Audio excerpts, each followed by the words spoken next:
Hello and welcome to a new episode of Other Record Labels. I'm your host, Scott Orr, where we talk about the art and culture of running an independent record label. I'm so excited about today's episode. I've been working with Derrick from Hydration Records now for a couple months as we've been working through helping him build his platform and just working on some things. And I'm so excited for you to hear this story. This is honestly one of my favorite episodes I've done in since the beginning, and one of my favorite labels because I think what Hydration Records has done, and you can check them out by going to hydrationrecords.com. Basically, before they were a record label, they started this YouTube channel and this blog, and we get into it, so I don't want to spoil it, but they've built this gospel music platform that is a super micro niche. And this is what we really dive into about how it's not just this, small niche genre, which gospel music is, but it's even more niche than that because it's R&B gospel, it's hip hop and Afro beats and lo-fi gospel. This is something that almost hasn't existed before this. And so that's why they're thriving. That's why they have over 180,000 subscribers on their YouTube channel. They have Spotify playlists that are approaching 10,000 followers. It's incredible what they've built, and now they're launching a record label. This is honestly one of my favorite labels. I love to see what they're doing, and I think you're going to get so much out of today's episode. I won't spoil any more for you, but I'm very excited for today's episode. I want to mention before we dive in, if you are running a label and you're thinking, I need to hire a lawyer because we're just signing a new artist, or, I have a great opportunity and I need to speak to a music attorney about this, but where do I find one? Or maybe you're thinking, I have a project that needs to be professionally mastered. How do I know where to find a trusted mastering engineer? I've put together a directory. If you go to otherrecordlabels.com/directory, this is where I'm collecting service providers and industry professionals who can help our labels, people that I've had on the show before, people that I respect. These are only people that have been friendly with our community and are part of our community and engage with our community. And there are people, these are service providers who are recommended by the labels and used by the labels or used by me. And so go to otherrecordlabels.com/directory if you're looking for help with bio writing, if you need a music attorney, if you want to put together a college radio campaign. All of that can be found at otherrecordlabels.com/directory. Okay, so there are so many questions I have, and I'm very, very, very excited because this is a unique label for so many reasons. And you and I have spoke before, and so I know a little bit more about the label. But what I want to do is I want to go back to the beginning because I know the label is called Hydration Records. Is that correct? Yeah. But I know you have a YouTube channel, and if I'm not wrong, you started that first. So can you explain the origins of Gospel Hydration and maybe how that grew? Yeah, so we started off as Gospel Hydration, and the main focus for that was really to try to create more awareness as well for the alternative Christian music, which was not worship, because we felt that worship was, well, that's the main sort of genre that is associated with Christian music. So everyone knows about it already, but there was a lot of artists who were doing it, but they weren't necessarily known, or there wasn't awareness of them. But they were doing like more of the alternative sounds. So there wasn't really a platform for them. So there wasn't really people supporting it. So I thought, why not create a platform where we can showcase a lot more of this music. So that's how Gospel Hydration started, because there was a lack of it at first. And I thought this is a little niche and a little area, but I felt that there was a lot of opportunity as well to be able to help support artists who were growing in that field. And so your choice of this platform was YouTube? Yeah, so the first choice was YouTube. Why that as opposed to a blog or SoundCloud or any other option? I think with YouTube, we was able to accompany it with visuals as well sometimes. Mm-hmm. And also when artists were doing music videos, it made it a lot more easier. And I felt that there was a lot of people, well, during the time that we sort of set it up, it was a lot of people were on YouTube, like listening to music, because I think there were streaming platforms, but I think it wasn't, people weren't on them as much. So Spotify wasn't as big as it is now. So it was a lot more just YouTube for music and things like that. Right. And this was before YouTube Music as well. Okay. So there wasn't much on YouTube to do with music. So we came in just before YouTube introduced YouTube Music. Yeah. And what year did you start the YouTube channel? So we started it in 2016. Yeah, 2016. Okay, that's incredible. I don't know if it's still the case, but I remember definitely back in 2016 that YouTube was the biggest music platform in the world. Like, it's basically the place where music is listened to the most. I don't know if that's still the case. It probably is. Yeah, I think it still is. I think it's quite big, and YouTube Music did affect us a little bit when they rolled that out. But, how so? Because obviously with the YouTube Music, because we mostly showcase that audios and visuals as well. So the artists, it's more of a submission platform now, but it's like I felt as though YouTube were trying to now not push more channels that showcase music like we did, but kind of wanted to create their own and obviously introduce subscriptions and things like that. So I see. Yeah. Were you monetizing this channel back in 2016 or in 2017? Oh, no, it wasn't monetized until we so we did start monetizing once we passed 1,000 subscribers. Okay. So we started monetizing it at that time. And a lot of the artists still monetize their own songs on the platform, but we only monetize the ones that we have like permission to as well. Yes. Yeah. Okay. That makes sense. Okay. I want you to, I know you're a humble guy, but I want you to take a second and brag. And if you don't, I'm going to brag for you. But can you tell us how big this has all grown now that we are, 6 years later? Yeah. So 6 years later, we're probably hitting, I think we're probably around 187,000 subscribers at the moment. That's incredible. So so it's grown quite a lot. And our biggest month actually, where we done like loads of subscribers, I think it was in 2020 actually. During the pandemic. Yeah, we done about 10,000 subscribers in 1 month, which was incredible. Yeah, so it's been growing a lot, and we're growing probably at a rate now about 1,000 to 2,000 subscribers a month, that's incredible. Yeah, quite good. What do you attribute to the growth of the platform you've created? Why do you think it's growing so fast and has grown so big? I think it's because there's not it's very niche, so it's a small like kind of subsector of like the huge of the music industry, but I feel like because it's in a niche, there's not as much sort of competition for it. So there's not many blogs like us. Right. Or if there were, I can count them on one hand.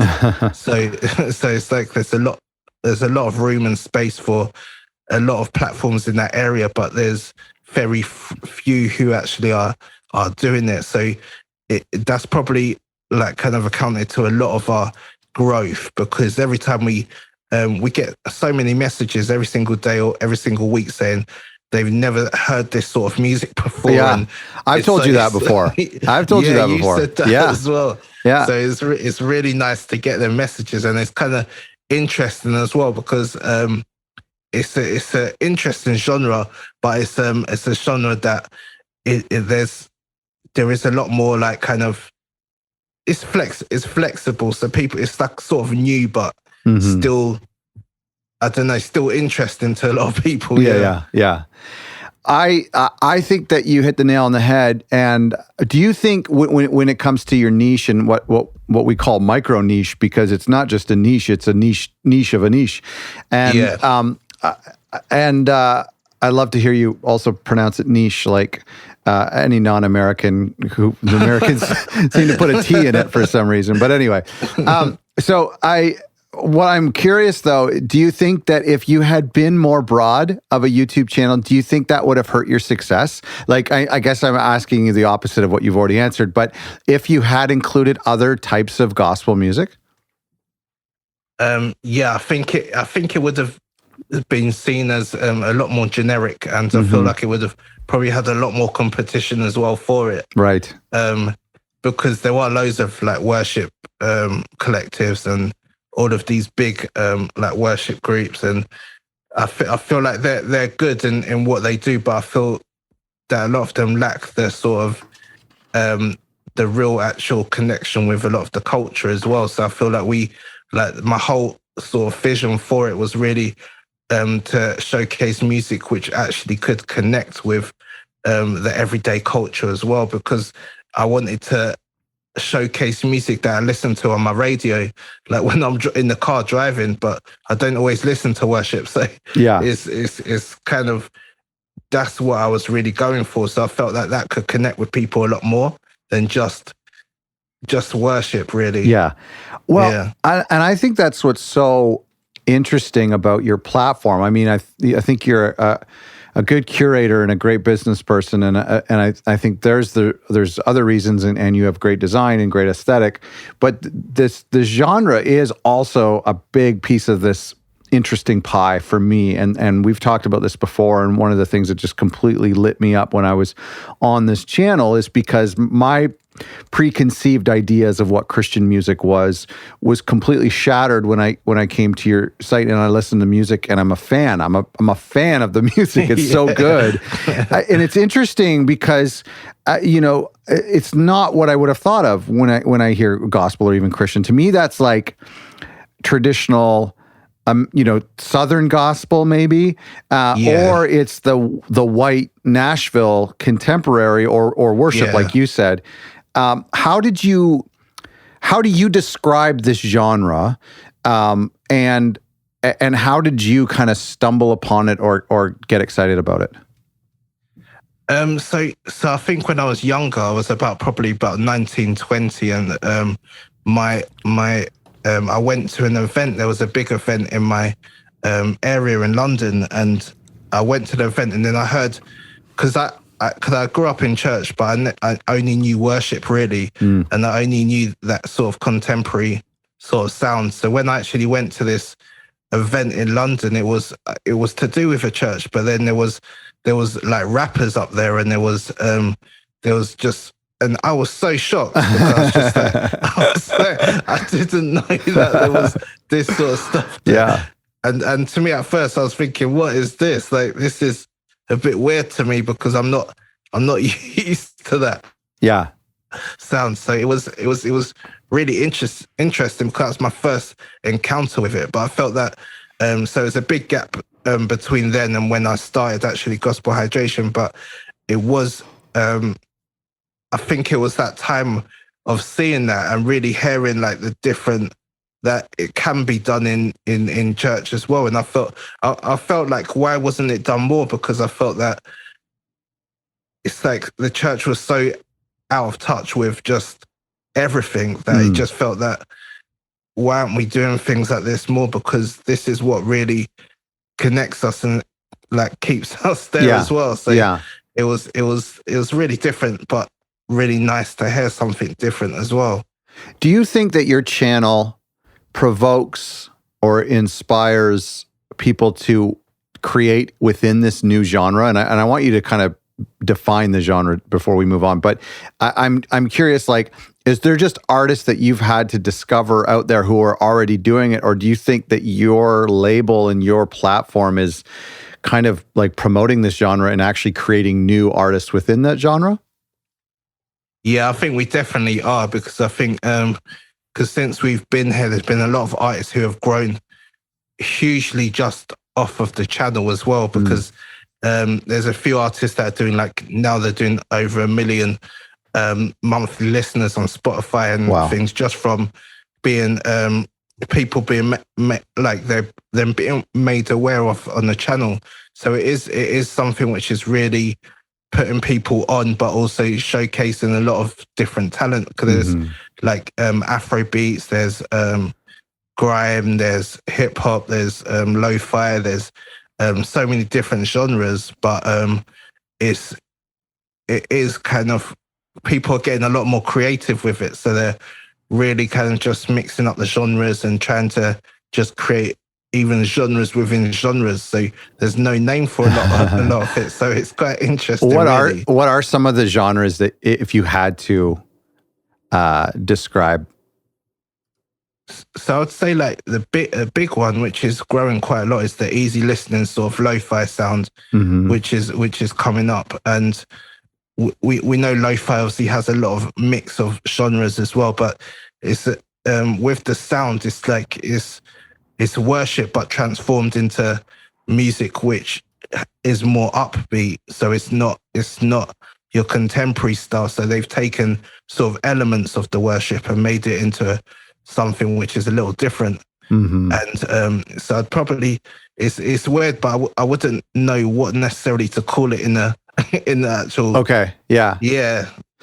I wonder too, like, is there a benefit to the fact that you can assume that gospel music is clean music too? Because I know there's a lot of people who maybe are driving with kids in the car or something, and whenever I'm listening to like a podcast with my wife in the car and the kids are in the back seat and there's like tons of swearing, or I always have to like change the speakers to the front, and like, So like, is that like a selling point of this kind of music in a way?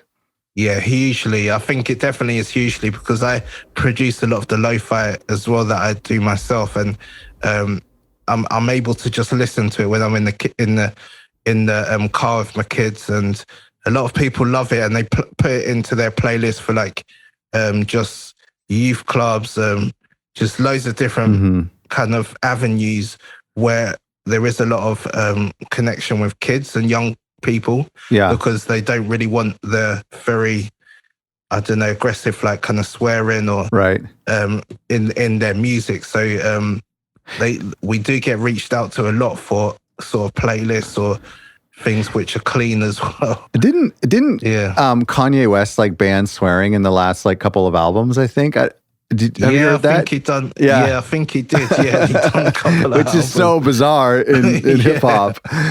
It's true. That's so funny. What do you? Can you describe the listener avatar a little bit? Like, I don't know, especially going back to 2017, 2018, when you were basically, your audience was primarily YouTube listeners. I don't know what kind of analytics YouTube gives you, but what do you know about who these people are? Yeah, so what was interesting is a lot of them were very, like, it was a very young mark. Well, in between the ages of 18 and 35. And the funny thing is, it was actually more majority women listeners. Which was quite interesting. And the good thing about YouTube and the web is that we're able to reach people beyond just the UK. So our biggest audience was actually America. But I know that why that would have been, because America's huge anyway. So, but even outside of that, though, they would probably be drawn to this music. Yeah, definitely. But it was, the age gap was probably 18 to 35. And that was quite interesting to me, because I felt like a lot of churches were sort of kind of not dominated, but filled with a lot of people who were maybe over that age. Like, the church I grew up with were like very older, like people. And it's interesting that this meets like the younger sort of generation. Yeah. So then how did that inspire the creation of the record label separate from the YouTube channel? Yeah, so because of the growth of it and how fast it was growing, I felt that there was a lot of artists that I liked myself, that I felt that if they could have a little more of a push, then I would love to be able to be on that journey with them and really help them build their catalog and help them just put out music and really support them in the marketing side. So like, I was like, the first thing, funnily enough, was I was like, okay, I'm going to do it when I hit 20,000 subscribers. I'm going to start the label. But then we'd done the 10,000 in 1 month. But then I was like, oh, we can't start it now. Wait. You did 10,000 in 1 month? Yeah. Remember? Oh, right. 10, not your first month. Subscribers. No, not the first month. Oh, okay. Sorry. We were out for a couple of months, and I said, like, I had my plan down that we would start the label when we hit 20,000 subscribers. But then when we done the 10,000 in 1 month, it fast tracked us massively. So I was just saying, no, we can't do it now because we don't have the sort of like facility to actually put it in right now. But so we ended up starting it when we actually hit probably 80 to 90,000 subscribers. So that happened. Okay. Yeah. So that was. When did you hit the 100,000? So 100,000, I think we hit that. Probably during the pandemic, maybe Oh no, sorry, we hit that just before the pandemic. Oh, okay. Actually. Okay. Yeah, so we hit that just before the pandemic. So that was really interesting that we hit that like that, and you obviously get YouTube plaque and stuff like that. Yeah, that's fun. I was so excited about that when I got that. I was showing it off. Yeah. Do you have fans on the platform that, I mean, I would imagine there'd be fans who would feel some sort of ownership over the success of the platform when you hit 100,000. Like, do you have a community that's on YouTube? Yeah, we do. But a lot of it is on Instagram as well. But okay. Yeah, on YouTube, I remember when we hit the 100,000 mark. It's funny because we had, I knew we were close to 100,000, but it was actually one of our fans that direct messaged us and said, guys, you just hit over 100,000 subscribers. And that was incredible. When I went over, I was like, wow, like this is crazy. So it's actually the fans that pointed it out to me. Yeah. Oh, that's amazing. Yeah. So you have 32, almost 33,000 followers on Instagram. So what role does Instagram play for the label? So, for the platform and the label, I suppose. Yeah. So that's really, I only set up the Instagram just as a page at first. So just in case anyone else tried to take it or something. So I just set it up, but then it was just accumulating followers without even posting content on there, which was interesting. And then we started actually being more intentional with the Instagram, but this was more later on. So if we maybe started it at the same time, it probably would have reached maybe a lot more growth than it is. It's still growing quite fast now, but it probably would have gone even further. But with Instagram, that's where we market a lot of the content which is on YouTube, but also put out content which people can just connect with, like, sometimes the memes or something which kind of can connect with just the listeners as well.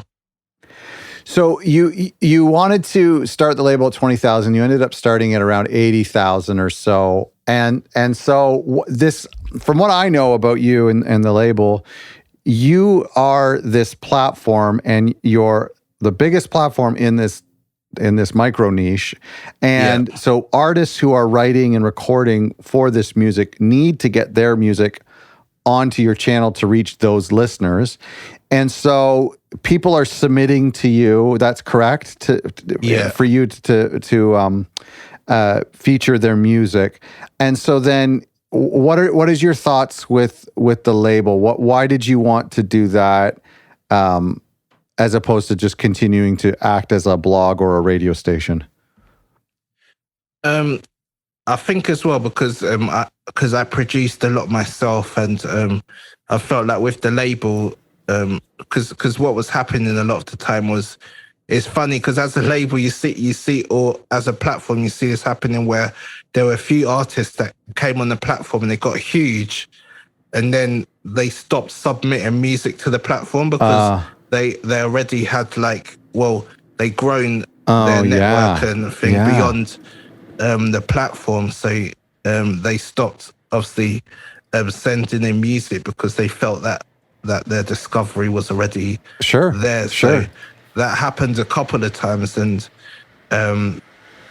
it kind of like I was thinking that, okay, this is what do I do, because it's not going to be there forever. So I thought we need a way to be able to expand a little bit, but also have a little more ownership over some of the music, but be able to support artists as well. So we started the Hydration Records label side, and with that, we're able to obviously submit music through our platform as well, but also at the same time be part of their growth.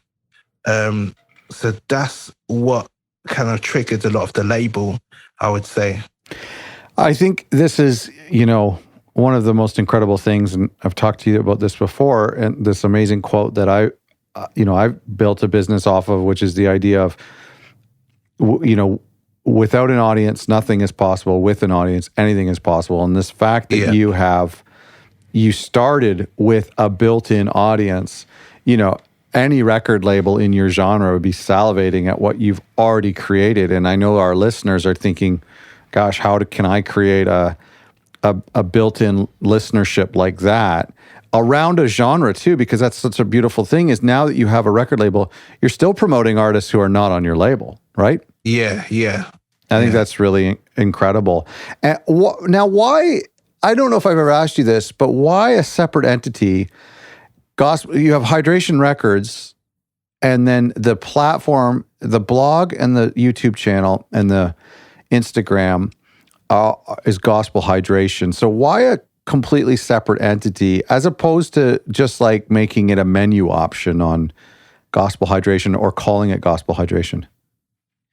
I wanted it to be more, because I feel sometimes when people hear the word gospel in front of something, they kind of think that, this is just heavily Christian, or sometimes maybe too, like maybe worshipy, or like you're saying, like it sounds like it's going to be like the Nashville sort of sound of things. So with Hydration Records, I was able to, people wouldn't see that straight away.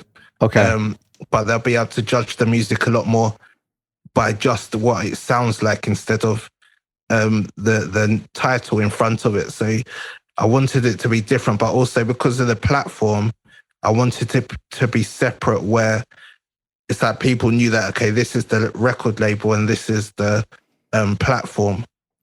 No, that makes total sense. So what do you look for? Because I know you're getting daily submissions to the platform. So when something comes in, obviously we know when something goes into the discard pile and it's not going to be featured anywhere. But then how do you know, okay, this just goes on a playlist on our YouTube channel, or we just upload the MP3, versus, hey, hang on a second, I want to invest in this artist and sign this artist to my label? What's the thought process between those two options? So what I try to do is that when I listen to a lot of the music, I like to look at their socials as well, because I feel like socials are a big part of actually, like if they're active and they're quite they're doing a lot of things on their socials, and they're gathering sort of an audience around their music, I think that's like sort of a good sort of start with looking at what who you should sign as well. Because I feel like because there's some artists that I made a mistake actually when we first started the label and signed an artist that ended up deleting all their social medias, which is fine. It kind of it wasn't as easy to sort of promote their music and really push like them in the direction of trying to grow their listener base and things like that. And they wanted to stay on SoundCloud instead of going to all the streaming platforms. Oh, okay. But so they wanted to just stay there, and they were very sort of adamant that they wanted to stay on SoundCloud and all of that. So it wasn't easy with that, but it's usually someone who is quite open and is happy to be able to just be like, okay, let's get your music out there and let's go everywhere we can, really. Yeah. And be part of the journey with you. Gospel Christian is interesting because it's, gospel or Christian, but it's interesting because it's one of the only genres that is defined by the lyrics or sometimes the artists themselves, as opposed to the music or the instrumentation. Is that still true? I would say, yeah, probably, yeah. Yeah. It's still true. Like with their lyrics, there are a lot more that are broadening out, and they wouldn't necessarily define it by that. It'll be just defined by maybe just who they are as well. Yeah, sure. And obviously what they believe in as well. But there is a lot more crossovers now that are happening, which I think is good. And it's nice to not have it in a box too much. Right. So that's what I think is happening a lot more now, which is good. Do your artists resent having the label at all, or are they afraid of adopting it? Like, I would imagine a lot of artists want to be recognized for their talent and their art, not necessarily being defined by anything other than that, like their beliefs or their even necessarily their lyrics. Like, is that something that some artists that you work with push up against? Yeah, they do. I think they do fear it a lot because I feel like it's not a cool thing to say you're doing gospel musical. Yeah. so yeah. A lot of them do have that sort of problem, and it's funny because it comes up in topic quite a lot, and it's very interesting when I speak to a lot of artists and they're saying they're not sure how they should sort of do it, and I think 'cause it's almost like you're getting one side of it, you're getting a lot of judgment from the church, but then the other side of it, you're getting a lot of judgment from people who are not Christians as well. So sure. It's very difficult to kind of for them to navigate that space as well. Do you have it on your to-do list to kind of redefine the word gospel for the world? Because I mean, it's when I think of gospel, I think of big Black churches in America with all the robes kind of like dancing and clapping and singing those big songs, which, by the way, I went to a church in Virginia when I was on a school trip years and years ago. And, oh man, I can't remember the song they sang, but it was a classic. And it was like a moving experience. It was one of the most incredible music experiences ever. It was like you'd see on TV. But that's the association with gospel. And I'm also thinking of like people in their 50s and above, not necessarily conservative music or like tight collar music, definitely like upbeat and fun, but I'd imagine like nothing like the kind of the Afro pop music I'm hearing from you guys. Is that something you hope to redefine? Yeah, definitely. That's something I'm really trying to redefine and make people know that it's not just. It's a lot more broader than that as well. Yeah. Because I feel like that's what a lot of what stopped us in the beginning getting to this like kind of stage we are now, because it was even like churches didn't really even take us seriously because there's a lot of young people just doing this sort of music and the churches are thinking, what, that's not gospel music. Yeah. So it's trying to redefine like what people think of what the genre is. I think we're doing the right thing. We're going in the right direction as well, which is good. I 100% agree. You're in the UK, and which our listeners have already put together from your voice. And you have a completely different sonic approach, as we've been discussing, to Christian music that is more common in America. Do you feel separate from mainstream Christian music? Are you just doing your own thing, or do you receive any support or recognition from American Christian music scene? I don't know what exists in that world, if there are blogs or if there are channels, but are you separate from that Nashville scene? Do you want to be separate, or do you receive any support from them? At the moment, I would say it is really quite separate, and I think it would be nice to be able to maybe connect with them scenes a little more, not necessarily by replicating them or kind of putting their music on, but more if there was some sort of support or anything. And it was quite interesting because when I started this and when I sort of grew it to the place it got to, there was a lot of people in support of it. But what was happening was I was going a lot further than a lot of them had gone already.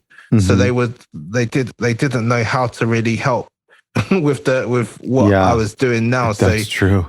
It was interesting because I had people who are much older than me on radio, and they wanted me to do a radio show, and they kind of were speaking to me, and I was trying to figure out what we can do, but they didn't know what to do really because I had already exceeded a lot of even their listenership, and they've been doing it for years, which was interesting. Oh gosh! So it was interesting, and it's been very difficult to kind of just do it as how we've been doing it because a lot of churches do want you to be under them as well. So if I was wanting to do an event somewhere, the church would be like, okay, do this in collaboration with our church or do this like with them. And that's what was happening a lot.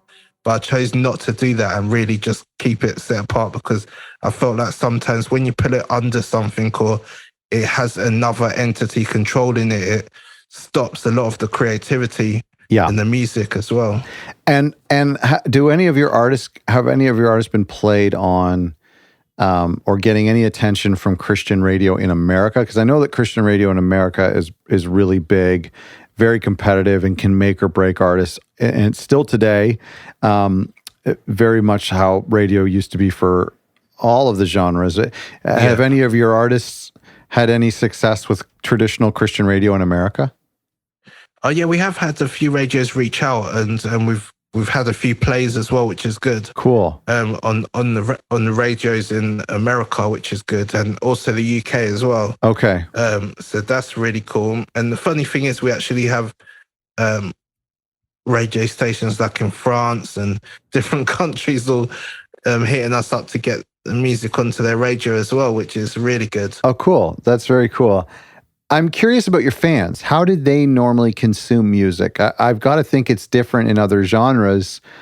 Specifically, I'm curious about what physical formats, if any, they're interested in. I know that your YouTube audience, they'd be young, and if they're consuming music on YouTube, obviously we know that's how they consume music. But has physical or merch or anything like that played a role with your label? We haven't started much yet, which I definitely need to get on like soon. But that's one area that I feel that we can, because in America there's a lot of like sort of Christian music and merch which does really well. Right. It does so well, and I feel like the label could definitely benefit from creating merch which can like help the fans feel much more connected to the artist as well and the label as well. Yeah. So I think that's what I'm going to, that's definitely in the plans to do.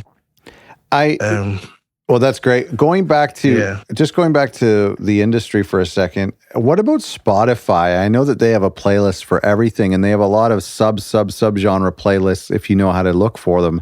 Your playlists do exceptionally well, but has Spotify caught on to this genre at all? Yeah, they've caught onto it. The funny thing is they've caught onto it like a lot more recently as well. Okay. In the past year, there's been like a whole load of Christian sort of alternative playlists in these sort of fields. But I feel like it's funny because I think they're seeing what we're doing, because we actually got approached by a sub-label from like one of the big labels, and they asked us to do a distribution deal with them. I declined it at first, but this was maybe like a few years back as well. And it's like they're starting to see the growth in this sort of area. And I feel like they're really sort of pushing to get more things on. So there's a lot more playlists, which sort of we've had songs get into as well, which is really to do with the subgenre apart from worship, which is really interesting. Have any of your artists or the artists that you have helped promote, have they made it onto some of the more mainstream Christian playlists on Spotify? Because that's really where record labels, I'm sure, would be searching for indie artists, is on some of those bigger Christian playlists. Yeah. Yeah, they have actually. Like they've had a couple of songs in there. Like Ryan Hilton's had a few songs in some of the bigger playlists. Okay. Which was really good. Yeah. And there's been quite a lot of artists who have come through our channel, which have been like huge, like on huge playlists. So there's one artist called Limo Blaze. He's in the UK, but he's been on. He has been on. There's a Reach Records. I'm not sure if you know them, but I know them. He's been on a album with them, and he's been on a track with Lecrae and Jadena. So he's been on a lot of big things like that, and I feel like there's a lot more of that happening now. Right. And I think the UK, because the UK Christian scene is not as big as obviously America, but I feel like it is growing in its influence in that scene as well. So I feel like they're connecting a lot more because of that. Yeah. As we've been talking, I've been searching for Christian playlists on Spotify just to see like what is popular. Christian Mix has 500,000 plays or 500,000 followers. And as I'm scrolling down, I found Christian Instrumental Chill. I think that's funny. Like, what is Christian instrumental music? That's kind of bizarre. Anyway, I find this so fascinating. I mean, we have, it's such a joy to talk to you because we have had, probably 100 record labels on here. We've never yet had a gospel label, and we've never yet had a Christian label. And it's very fascinating because, I know that genre has been evolving over the years and kind of changing, and it's a very weird genre because it's based on something other than the music, which is so always so fascinating. But what you're doing is so different from that and outside of the American scene, which is so cool.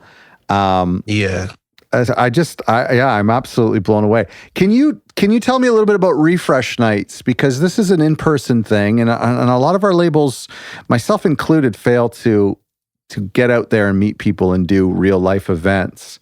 Tell me a little bit about Refresh Nights. Yeah, so Refresh Nights was really good. I really felt that it would, like, because we can connect with our audience and fan base a lot online, which we've sort of proved and been able to just be like, okay, most people know that it's good to actually build that, but having something offline as well, which people can connect face to face, I feel like it builds a lot more deeper connection with a lot of the listeners and a lot of the fans of the platform. So Refresh Nights, we have every single month, and we pick 4 artists that we just think are going to be just great for that month. And usually it's more sort of chilled, so it's more like indie sort of R&B, like kind of more easy listening, like jazz, sort of like kind of this, which that we usually have on there. And that's every single month. So we have it like in a coffee shop as well, which is really nice because it's quite quirky.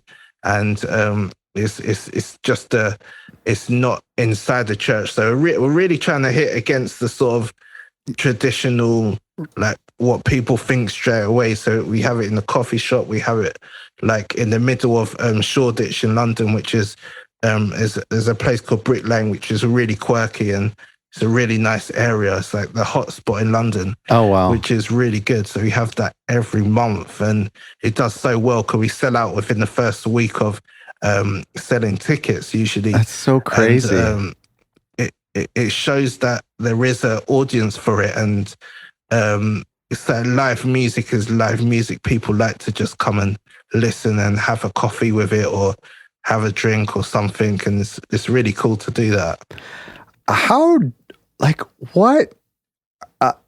What is it about you? Like I'm still trying to figure this out. Like, I mean, you do these coffee shop nights, which, by the way, millions of us have tried to do and failed. Like, and you're selling them out, and you have a YouTube channel and a silver plaque, and like how is it? Like, I'm just kind of curious. Like, what do you think? Like, is the magic ingredient for you building these platforms and having it work? Yes. It's funny because I get this question quite a lot, and it's sometimes difficult to sort of answer it. But I definitely feel that because it is a niche within a niche, you're able to capture an audience that not many people have already. So you don't have to do some crazy sort of marketing or advertising to grab the attention of fans. But even if we'd done that, it would actually probably benefit us even more, because it's such a niche that you'd get all the people who are actually hardcore fans for this sort of sound. Right. And they're all looking for something like this. And that's what we get so much as well. We get messages saying we've been looking for like platforms that do this, or we've been looking for playlists that just have like sort of this on there. Yeah. And that's the sort of market or audience that we're reaching. There's a lot of people who are actually looking for this sort of sound, and it's not just a stumble upon, it's more intentional. People been saying that they've been looking for years or looking for months. Yeah, for, sure. yeah, this sort of That's sound. crazy. So I feel like it is because it's such a niche that because sometimes you can have a niche which is a bit too small, but the good thing about this niche is that it's not as small as everyone think, but it's more that it's the awareness of it which needs to be That's right. Created more of. So really, we could probably get to 1 million subscribers if we really put in a lot of marketing and advertising, and because I feel like it's something that people want, but they just are not aware of it. Oh, yeah, and that's interesting because you're right. You're a micro niche, and so. But it's not just that there's a finite amount of fans of this niche and that you'll never be able to make more of them. As soon as somebody hears Afro beats, but with inspirational lyrics, it's like, oh, I didn't know that existed. I'm instantly a fan. And that's very interesting. Yeah, that's what I feel is going. So I feel like we're going to just keep growing and growing. And now it's trying to figure out how we can grow a bit faster, but also meet the needs, because we update the playlist like every week, every Friday. We try to update them and trying to grow them as well. And I feel like it's just going crazy. Like we do a post and some of them get such high engagement, and it's just crazy the engagement sometimes that we get. That's crazy. So where do you go from here? Like, is it the label that gets your attention, or is it the channel? Like what's the plan for continuing and for growing more? So we are going to be a bit more aggressive with our advertising, which we think is a lot more important, but also creating more sort of shows within the actual channel.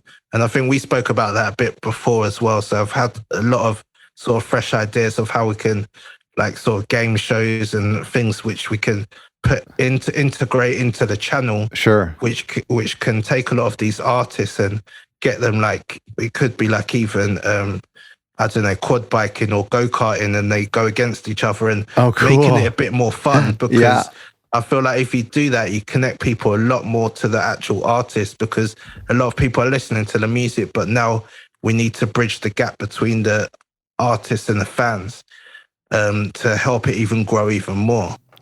Well, I think as we've been working together, you and I offline, it's so interesting how I feel like you really haven't scratched the surface with, I think that you have built the audience, which is incredible, and you have established this genre and your name within the genre. But then, the monetization or the sustainability comes next. And I think there's just so much open to you. It's so interesting for me to watch. And I hope our audience follows along, because it's so fascinating. Yeah.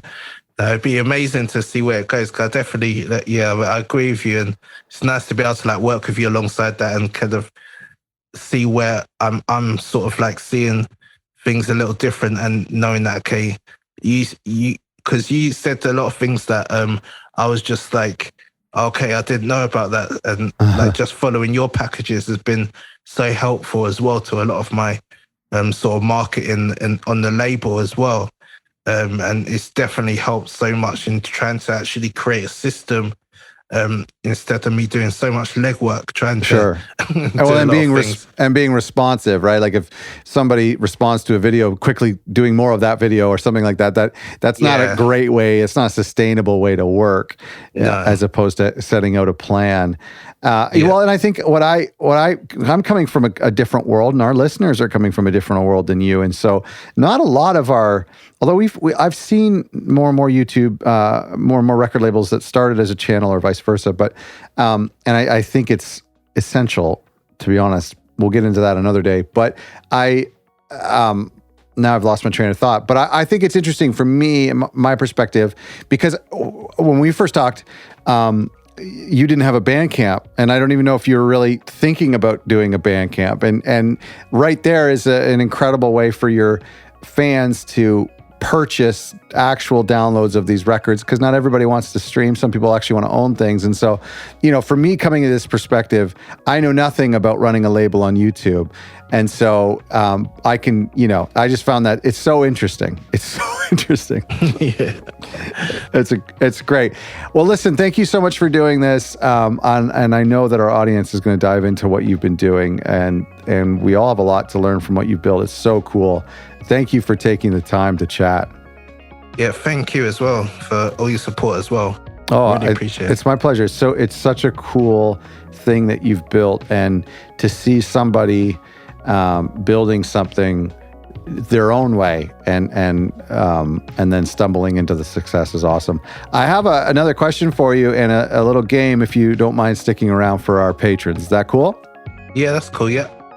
Thank you so much for listening. If you want to hear my extended interview with Derrick, please consider becoming a patron. Go to patreon.com/other record labels.